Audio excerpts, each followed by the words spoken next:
Anyway, so I actually forgot to load it in. So yay, pixel art. You get to see the pixel art for the next level. Yay! I'm actually going to turn off the camera because lighting is terrible, and you guys should be able to see as much of this real estate as possible. So let's get started with this. Hey, Callus. God, I don't even know where to begin. I've never actually done one of these before. So you spawn in, you get look, and you're supposed to look at this door. You're supposed to see this block right here. Obviously, it blows up. Anyone who's played the level, you know that you fall through when you go down the dead center. And all that's doing that is this little bomb, and it's on a track. It gets put on the same track as a potable or a lava bubble. And you can't see any of that because by the time it goes across the screen onto this track, it's the scroll is actually above there, so you don't actually see either of them. Because I wanted to try and hide this track, that's why this track exists. This will actually explode directly under this, whether this track exists or not. Okay, so next thing, this troll has gone through so many different variants. But to tie into it, I had to hide the explosion. So I've got a block on a track here.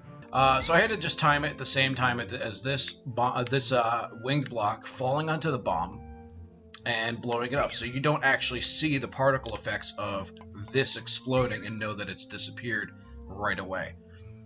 Me saying, look, with a bunch of arrows should be, oh, the block's blowing up, duh. And it's surprising how few people actually understood how that worked. Dude, it's unbelievably complicated to time blowing up a bomb on a track. Like this right here, I had to move this entire room that's here, the second room, up. I want to say at least 4 blocks just to accommodate this track for the timing. So it's dumb. Now back to this room. The first troll you actually encounter, technically, you have a spring that spawns out of here. It's pretty simple. If you're standing here when the thwomp hits, smush. I wanted to dual purpose that, so I put a bomb here with a 1-up so it wouldn't go tekka tekka tekka tekka the whole time you're standing down here, so it actually silences the one-way. To make it so you have to hit this on-off for the next room. It serves literally no purpose other than you have to see that you have a mush, and you have time to actually look down and contemplate where you're going to fall. Okay, so this actually it's completely and 100% dependent on how the player progresses up this chute. If they go quickly, a fish will spawn, and for the players that actually go quick, right at the beginning, that's what this box is for. Because if they're here, and I'll demonstrate it, if they go quick, the fish gets them. If they go slow, the rest of the setup will just take over. That fish won't actually spawn, and which is this block. And this cannon will shoot, hits this spring, which then hits this Kaizo block. You had to give the snowball some sort of momentum for it to hit the Kaizo block as a result. And anyone who's played the level so far, Mushroom just goes down here and bounces up had you not gone after it. So that's pretty much this room in a nutshell. Now, this room, oh my god, this room. I've gone through so many variations with this room. Ultimately, the only troll that's actually original to this entire room is this one right here, which is the Suddenly Thwomp. What it does is you have this the winged platform here, and it's just... Obviously, it's on a track. When you change it, when you first enter the room in red state, it lifts this mole up. And that mole immediately will run towards you, because you're standing here, of course, and jump up. But I had to also time the on-off change using this bomb and muncher setup to kill the mole, but not the thwomp. Oh my god, what another problem that was. So this was a long time trying to get this to work. Let me throw in a on-off just so you can see it in action. So you saw how this comes up. I wanted it to peak, just so the player... Oh, it's a thwomp. But then suddenly it's over here. So, but all in the process, now you're completely blocked. Your only options are jump into the thwomp or jump into the spike, both of which are completely available to you. If you go quickly but decide to wait here on these vines for whatever reason, this thwomp is a right-hand boy, and you get squished. And so many people just wanted to stop and look around, and that they just stayed here on these vines and did actually die to this thwomp. It was never actually intended to be a serious troll, but people fell for it. So there's that. Now, okay, this side of the side of this room right here. Okay, so because note blocks actually still spawn things one block off the side of the screen, if something lands on them, then you still get your bomb.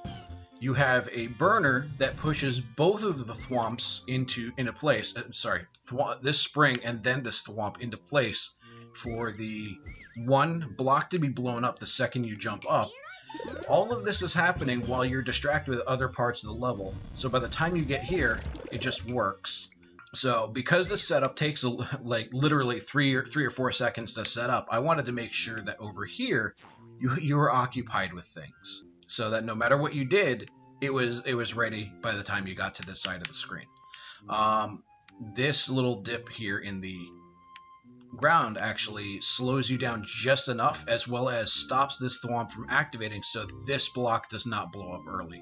Both of them very much position based. If you are on this Yoshi when the fish that comes out of this block hits you, the Yoshi goes straight into this hole right here. This is actually dual purpose, because I needed something that would tell the player that there's a ceiling over their head. And the whole way through this room, it's important to make it so the player bonks their head on something the whole way through. That way they don't think that, hey, there might be a door right in the second room. That's just the actual solution for the level. Hence the title. That is the purpose of the title. I can't believe you've done this, because you've just played the whole level. I don't know why you would have done that.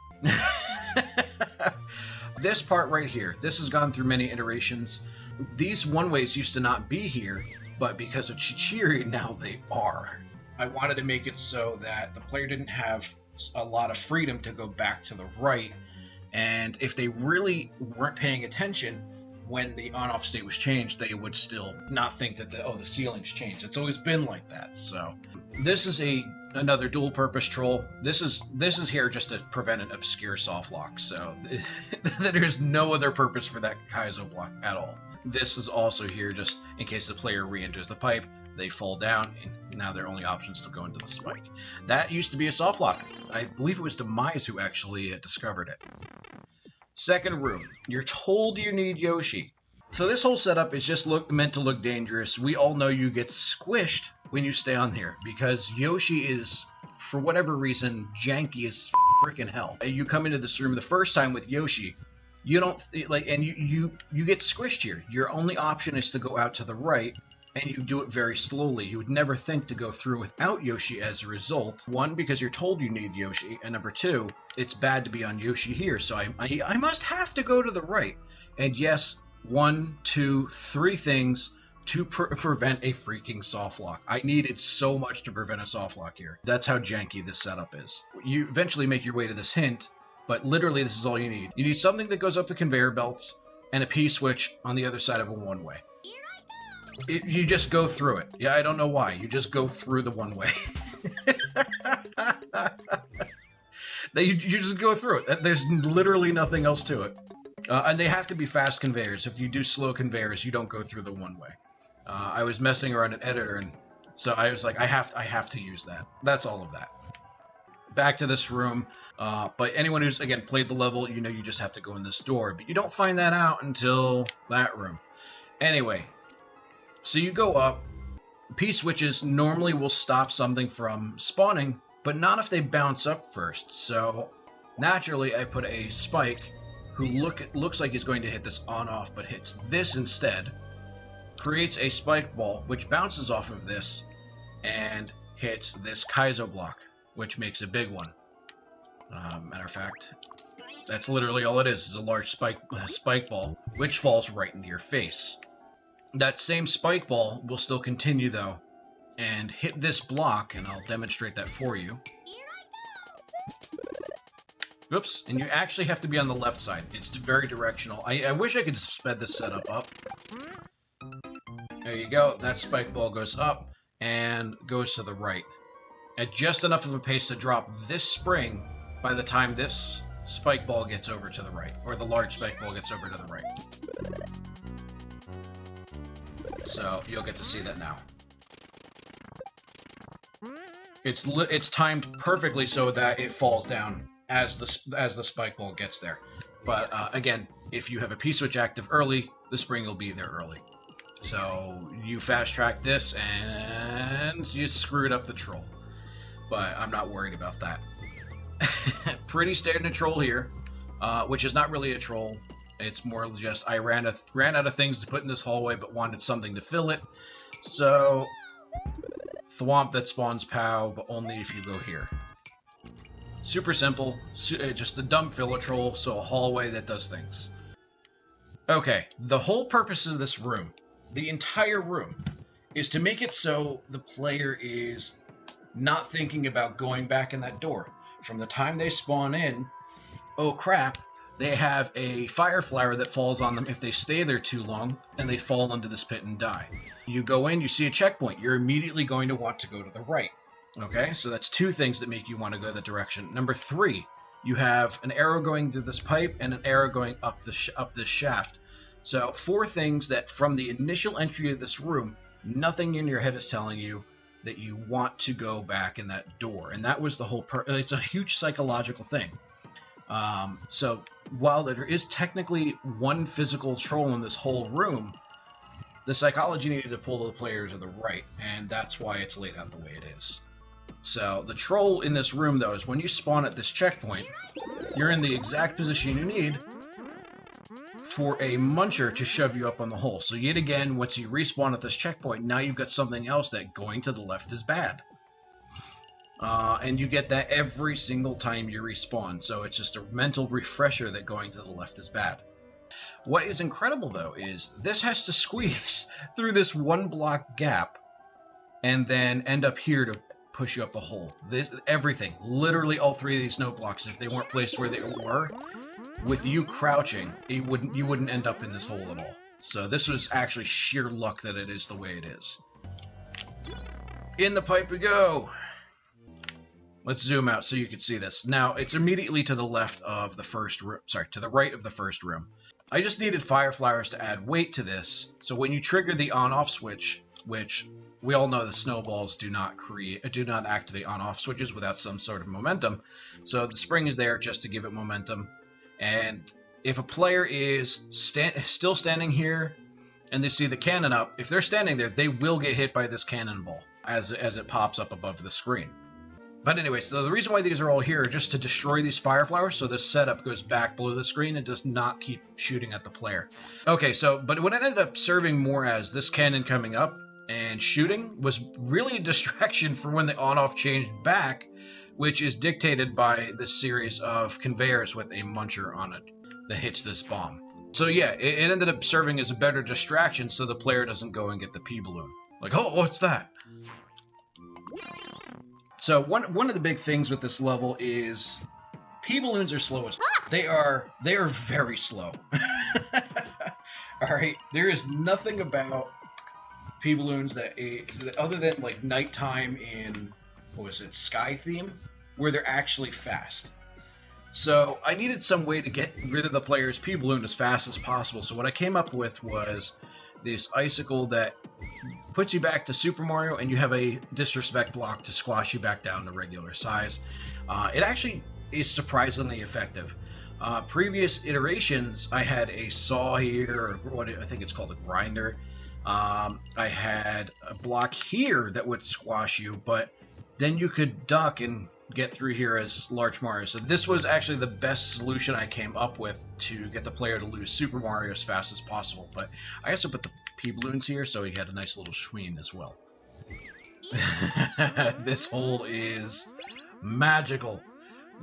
You have your marked Kaizo, and this block, or was it the spike block here, unfortunately played into something that I should have really thought about how I played it. put the spike over here, the player would be more prone to go to the right, and more often than not would make it so they couldn't get this. And more often than not, they would kill the clown car with this Kaizo block. Actually, that's the first time it hasn't killed the clown car. But anyway, so a lot of people wondered why the on-off changes when you enter this room. I needed it to change only once you went into this pit. All it is just a very little guy that changed the on-off state to blue. I could have had the player do it, but I wanted it to be automatic. There are things that spawn in after the on-off change, such as this cannon, which doesn't appear until later, that I didn't want the player to have control over whether they see it spawn or not. Because they can still go back, and funny enough, this is actually far enough away to make this spawn in. So this is laid out in a way that it's once the on-off change occurs, the player no longer wants to go back to the left. Ollie actually got trapped in here. He got trapped in here because that happened. But anyway, so you get in your clown car. Oops. That's twice now. That's never happened before. Oh yeah, I forgot. Fish. I forgot about the fish. Whoa. You work your way up. You only see go down. Alright, so you're provided with a shelmet. From where you're standing, you could see the hint right below on your bottom right. You go down here. This hint to your right has been invisible the entire time, and then you're presented with JK, which opens up a chute that brings you down to a swing that takes you to a anti-soft lock. This chute used to be accessible, and I kid you not, here's the hint for later, it used to be literally all the way up. At one point, this section up here had a chute that took you all the way back down to the anti-soft lock, with the cat paw hitting you the entire way down. So that was eliminated in a very early revision before I had even actually released it to the public. It used to be there. It used to be a thing. The same anti-soft lock just over and over again. But the hint tells you, oh, you just have to go put the helmet on and go up. So that's where you go. And I was like, well, what can we do to be disrespectful? Put the word don't above go. That would have been helpful 30 seconds to a minute earlier. I've spent a lot of time watching people play. And most troll creators and people who play them jump up vines. So to slow them down, a lot of the time there are Kaizo block indications, even though there's not, or there actually is a Kaizo block. But I wanted the player to rush up this vine. And if they hit that note block, you get a nice little song. And you go and find out that you actually needed the thwomp. By the time you're up here, the on-off state is blue. So you come up here, and you know you have to go back down. Cannon spawns. It'll bounce up to here. And you're forced to go back into the anti-soft lock. Now, there is a potential soft lock in there. It has not been done yet. But if the player were to hit this and throw the shelmet and destroy the spike ball with it before it has a chance to break this wall, it becomes a soft lock. But again, it's so like you have to be trying to do it that I left it in. I didn't care. No one's done it. No one. Now, the next thing is we have an indicated Kaizo. And that is there to not only show you the place where you would activate the thwomp from, but it spawns a spike ball and then a spring with just enough timing so that the spring falls on you and you get shot back down to go into the anti-soft lock. Now, I also had spent a lot of time watching other people play this level, so I was like, people like to jump up right from this block right here. Fish. Because fish are always funny. Okay, and I literally used red coins because of Geek. Because she'll never notice it's a red coin level until halfway through the level. But yeah, so that's pretty much all this is. It's just 3 to 4 separate ways to put a player back in an anti-soft lock. Now, the entire subworld consists of, for the most part, simple trolls, because I didn't have a scroll stop to hide all the setups. So this is literally just, if you don't hit the on-off switch, you fall into a pit. I've gone through many iterations of hints to tell the player to go back in this pipe, but this was like the only thing that was actually effective. But because they need to go through with the mushroom, but lose the mushroom on the way through, you give them a mushroom here that doesn't respawn if they come back while they're without dying. So this was literally just insurance to make sure that they go back in the state that I want them to. Now, this is yet another entrance to the anti-soft lock, and what's the only way that they can get into it? If they get the P balloon and go down on their own. They already know that the key door for the first time is through this pipe. If they have been paying attention, they know they're supposed to go back through this pipe. At that point, they're exploring to go and find out if what's through this pipe. They know they're supposed to go back through here. That is their own fault if they go through there. There's nothing other than shinies that bring them there. Okay, this room. This room actually was 100% different up until revision 16. I think that's...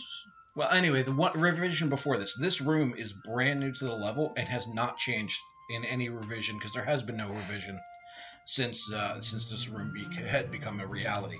I actually put this in mere days before it was due for Red SC's contest. No joke, Senator Buss has not seen this room. So, unless he's watched somebody else play it. So below the screen, here's what makes it all work. It is a position-based detector using this mole, and once the on-off changes, you have a 1-up hit this, which hits this note block, which moves this swamp to the right, hitting that note block and activating the Seesaw. This cannon will not move until the icicle falls and breaks the turn block right below it. So, no matter what, the only way to get this cannon to move that pushes you off the side of the screen is if you've actually gone down there. And I made sure to put Kaisers in so you can't jump back out. So no matter what, if you go down, you're going off the side of the screen. And just to touch on the Seesaw, that's what hits this spring up, which also has, so the player can't jump out, nice little Kaiser block blocking. The player was getting squashed on the side of the screen, so I actually had to stop the conveyor 1 block early and then hope that it still went up.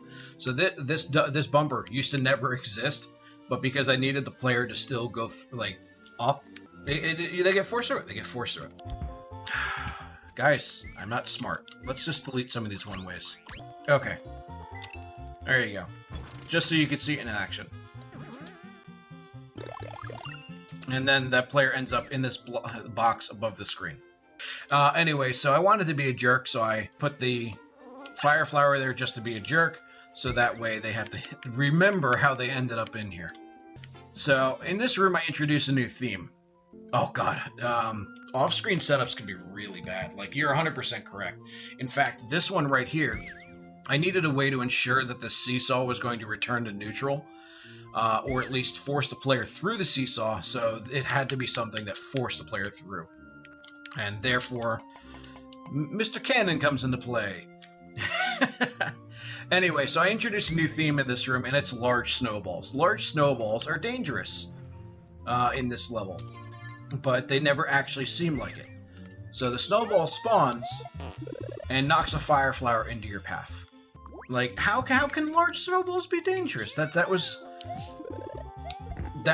is... I wanted the player to know that large snowballs going forward were going to be bad, and this is, again, where it's first introduced. And then, pretty much it's just, after this, a spawn block cannon that has the slowest cannonball ever. Box, isn't that question block at 50-50 of the hit the block? It is, but you know what? It's on the player if they hit it.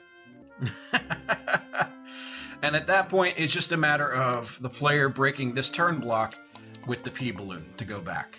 In which case, I force the player to keep it in blue state, and I know that I have red blocks covering the other end of this pipe, but so there's a very, very, very specific way a player can enter that pipe while it is in red state.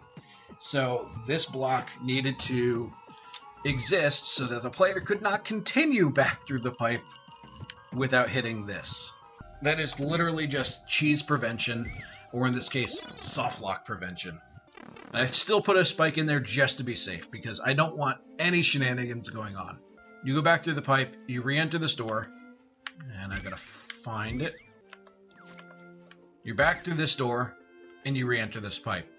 And this is only here for people who are nosy in the freaking more info, so...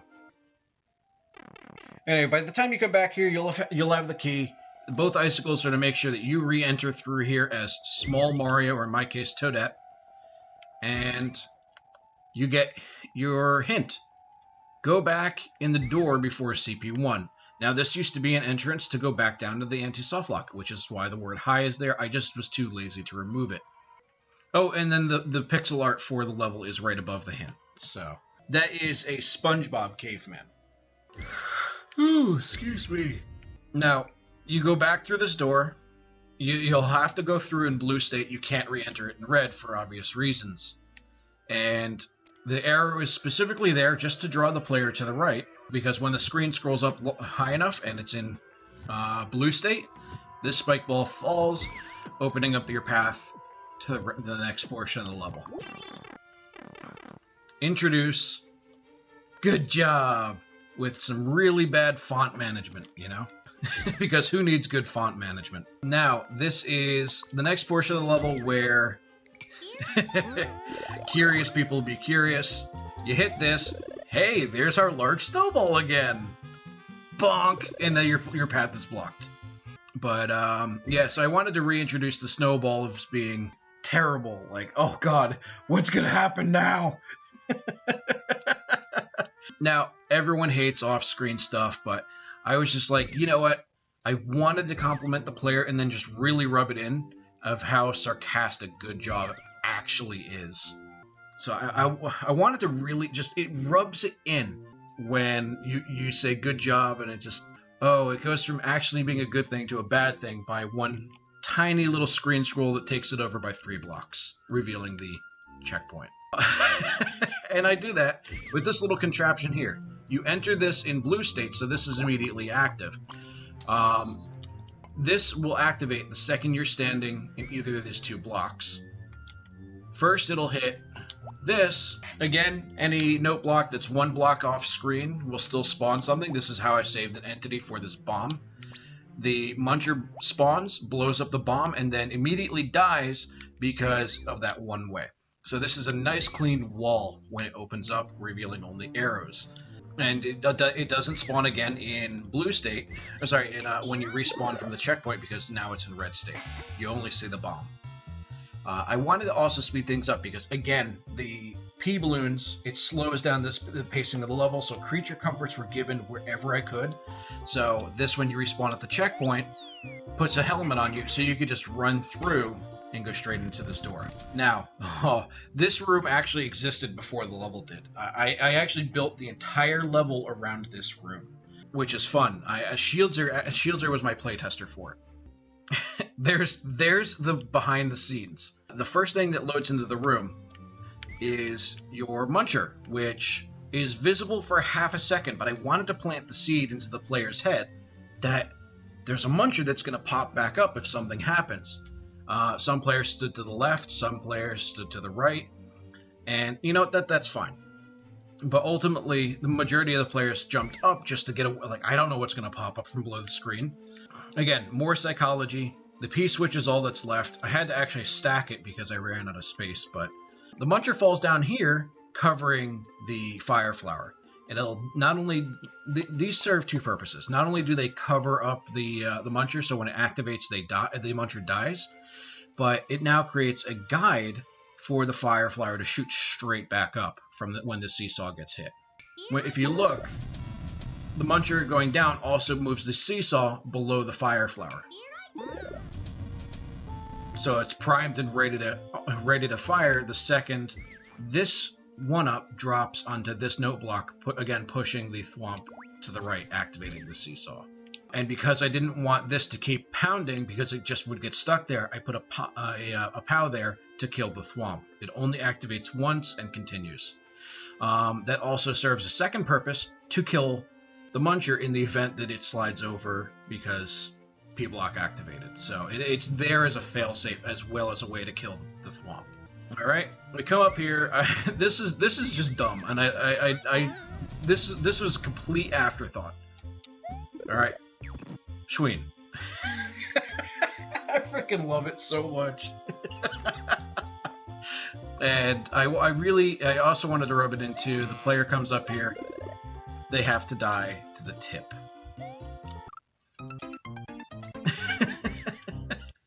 Yes, slightly off center, Schween. This is the third time, though, when you come around here after getting your fire flower, that you see the large snowball. The player, in most cases, panics and tries to run past, because this is obviously where it's going to happen, right? No, the fish falls on you when you walk under this block. And by that time, now they're really panicking, because how are they going to get through these icicles? And let me just play this room out, start to finish. Where's my door? Where's my stupid door? Oh yeah, and the checkpoint 2 room is right next to the goal. You can actually see this room from when you actually spawn into that, or later in the level. Okay. You ignore the fish. The player tries to run through, and they're up in the box. And if they stay here, they have to now kill themselves with the ghost or wait for the fish. Now, what makes that fly in? At the beginning of the room, I have to have a muncher spawn in, but I wanted to save sprites. So here we have it spawning out of this note block. It lands right on the end of the seesaw. Because of how things spawn in, the twister here and this POW needed to spawn in specifically right here. They come down and land right onto that spike below, where it sits ready to fly into the player, but because it's so far down to the left of the screen, you can't see the particle effects right here, which is the edge of the screen. And then as soon as the on-off is activated via this right here, which is, again, it's literally just a means of activating the on-off position where it's position-based, and this is to change the on-off state back again. This note block sits here, comes up, shoves the launcher back up, and then goes back down and away, so where you don't see it again, all based on the on-off timing. And it's, for some reason, no matter what, it's 100% consistent of when the note block comes up and then disappears again off the screen. So that's literally just something to push the player up into the box. Now, I needed some way to hide this conveyor. Holy heck, was it hard to hide this conveyor. Because I didn't want the player to know, based on how the on-off timings were, that there's a spring that's going to come down, or potentially be a spring that comes off the screen. So I put these pipes that actually, they look like conveyor belts off the screen. Let me see if I can demonstrate that again real quick. If you look at the entire left side of the screen, you can't see a single thing because of how things are shaded. But if I hadn't been missing the pipes, for example, we're just going to get rid of these 3 pipes. Watch the difference. I don't know. Maybe you can't see it, but I can. Long story short, these literally exist just as a means of keeping the shading consistent. And this was such a pain to get to work correctly, because again, I needed the thwomp to activate once, which is there simply to push this spring off the screen. So now it ends up here in the final on-off, which activates when you walk in front of it. It drops and then falls in front of you. All right, but at the same token, I needed to kill the thwomp but not have it spring back because spring. This is just a pain in the ass. Oh, and the reason why the semi-solid exists is so this POW does not go forward while you're in the room. They're in between on-off changes, so naked pipes, because why not? Exactly. I wish we could just have like single block conveyors, like a roller or something, so we didn't need to use a semi-solid and a conveyor to achieve the same exact result. Relatively simple room, but it achieved every single outcome that I wanted it to. Now we're in the final section of the level. This is where actually the most complex stuff in the subworld actually takes place. Pretty simple. I hid a pea balloon behind a bonsai bill. If you go fast enough when you spawn in here, you're supposed to enter in blue state, but you don't collect the pea balloon, and the whole reason why there is a launcher here is to hide the track that's behind it. So the P-balloon will come off the screen. It'll exist on this track for just a moment and go straight up into the saw. That is literally there for anybody who's just, I gotta go fast, and they'll be sitting there waiting, what do I do now? It pops up and goes into the saw and gets them. It's for one type of player, and that's it. Most people actually were confused why that was a thing. Then there's this mess. Oh my god, this mess. You have this claw. Blue state comes up here, and like based on your timing through the room, will rest right on this track. It'll change to red state by the time it gets past here. It changes to red state, which is why it stays there until you change the state back to blue again by hitting this on-off block. In the revision that Chichiri played, this claw would actually grab the Podoboo out of this claw and make it so these ice blocks would not melt when the Podoboo was needed to be dropped. The P-balloon right here that you get in order to progress through the level is activated by this Koopa, which only can progress forward after the ice wall is melted. To draw the player to the left, I gave them this Fire Flower, which I specifically indicated so they know they have to hit it and put like a ding-dong sound effect on it. It flies up, hits this spring, and it's not even, real quick, it's not even just like a regular Fire Flower, it's a parachute Fire Flower, so it goes to the right. Hits this, falls in the hole, and they're drawn to the left. The ice wall melts, and immediately the players, or at least the majority of them, wanted to go and get the Fire Flower, and by that time, the P-balloon comes down, and surprise! They get a nice little buzz sound effect here, which is on that ground tile specifically. They're never supposed to stand there because there's no way to put a sound effect on something that spawns out of a block. This used to be a saw, but I needed something that would not kill the player if they went too far to the left, so that it was always safe to go through here. This spring, this placement of this is for two setups. One, this claw, well, not that claw, this claw grabs the Fire Flower that you spawned from this position, hits this spring, goes into the hole and rests on top of here, but only after you change this on-off state. And number two, the spring is also there. If you get the P-balloon and aren't careful, you get sprung back and forth really fast, and you fly back into the Fire Flower. So it is a dual-purpose troll. You go down in the hole. Now, this is actually an old part of the level. I never actually meant to keep this, so it's there purely because I'm lazy at this point. You come up here, you get your Fire Flower, on-off state changes. I've had players who hit this twice and then go up, and it'll grab the Fire Flower and just keep bouncing it off of this on-off block that I've placed there instead of going into the hole, and it just boing, boing, boing. So you have to kill yourself on the icicle. It's so insulting, and I didn't actually intend it. I freaking love it. But you go through, most players get a little haphazard with spinning their fireballs, which melt this, and they go straight into the hole. Pretty standard filler troll, but it still feels horrible when you fall for it. For here, I wanted to make sure they lost the power-up, so I gave them a block to crush themselves on before they fell. And then there's this.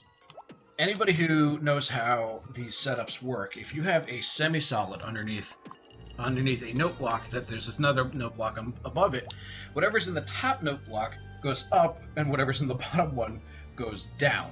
Okay, so this spring goes straight up, which if you're standing on top of the icicle, you get flung into this hole, and you get your disrespect one up into the spike. But this one also simultaneously spawns a bomb, which crushes in this block to change the state to blue so you can progress. Not only is this just in case the player decides to hold left and actually want to, they end up in here, the bomb detonates early, they can end up in here and have to kill themselves on this spike, but it's also so they can progress without having to wait for this icicle to drop. It speeds up the progression through the level a little bit. This is merely a distraction. The fish in this Kaizo block can only be activated by the player. I used to have it go to the right, but it didn't get anybody, and then I made it so it goes straight down. It still doesn't get anybody. I decided, forget it, let's leave it. It's something for the player to do. Instead of removing it entirely, I just left it for the player to do, but I left a nice little doodad for them to look at because it bothers people. Now, you get over it. This was a pain. With all the spawn-ins and the on-off changes, it was... Getting this spring to not spawn in for an on-off change up until this point was a very frustrating thing to do. But I actually ran out of space for a while, and this area right here ended up existing purely because I deleted stuff. So I was completely out of space in this level previously, though. But all this is meant to do is when you change this on-off state, the spring falls, it lands in this clown car, and because the clown car becomes active, it shoots the thwomp straight up. And half the time it'll fly off into the sunset, and half the time the clown car will die and take the spring with it. But I added the track behind the thwomp to ensure that it always goes into the clown car. So that is why this gets sprung up and you get trapped on the other side. TFG played this yesterday, and I think that was the best reaction to this room I could have possibly had. I actually clipped it, and it's meant as a jump scare. There's nothing in this room that is meant to actually kill you. It's merely all the distraction. Okay, so the on-off state changes. You're down here. Literally nothing is happening. On-off state changes. You have this bomb, which will have fallen in here by then, which only falls in there with this on-off change, and then blows up, opening this wall after this on-off change. This does not exist. It's too high to spawn in until you've scrolled the screen back up. But so the screen is too low when you activate this on-off switch for this spike to spawn in. So the only way it's going to spawn is by jumping above this cloud. This is not only like a visual gauge for me, but for the player as well, to know if they go above this spike falls. And I specifically, and I'm glad I did, I put the boss music on it to scare the player, to make sure that they knew something was coming at them. If you'll see here, and this is specifically where I told TFG yesterday, I broke my own rule that my arrows never lie. These two arrows are those arrows. But these arrows are my lie. You're never going to get this Yoshi. Not many players understand that in a vertical level that you can't actually go off the side of the screen. You can't be pushed off at all. And so in this room, it's just, you have all of these one-ways that I've placed for you. I've placed these arrows and a Yoshi, indicating, oh, maybe I need to get the Yoshi. And the whole way up, you'll notice that I've placed blocks and whatnot. And the only time I don't place something that's active playing into the psychology of the room is these blocks right here. But I made it so the player the entire time looks like they can go off the left side of the screen, and when they get up here, intentionally squish themselves against it. And it's always funny when players do that.